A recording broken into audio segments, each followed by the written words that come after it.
Peringatan Hari Buruh di Kota Denpasar diisi dengan aksi unjuk rasa di depan kantor Gubernur Bali. Selain menuntut kesejahteraan, para buruh juga menuntut penghapusan sistem kerja kontrak. Ratusan pekerja yang tergabung dalam Gerakan Buruh Bali Bersatu menggelar aksi unjuk rasa di depan kantor Gubernur Bali. Dalam orasinya, mereka menuntut kesejahteraan para pekerja, khususnya di sektor pariwisata. Isu penghapusan sistem kerja kontrak menjadi salah satu isu yang disuarakan dalam aksi ini.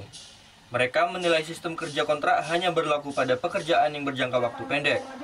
Sedangkan di industri pariwisata seperti hotel dan restoran bersifat jangka panjang. Namun hingga saat ini masih banyak hotel maupun restoran yang menerapkan sistem kontrak.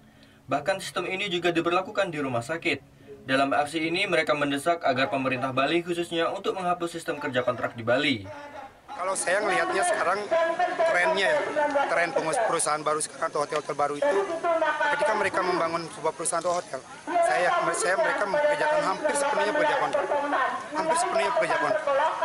Pekerja permanen ini bisa dihitung dengan jari. Itu yang terjadi. Maka itu kemudian kenapa kita sangat ingin sekali agar pemerintah Bali melalui pengawasannya melakukan pengawasan lebih intensif lagi, turun ke lapangan.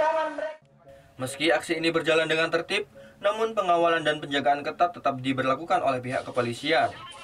Usai melakukan aksi unjuk rasa, massa akhirnya membubarkan diri dengan tertib. Surya Sanjaya melaporkan untuk NET.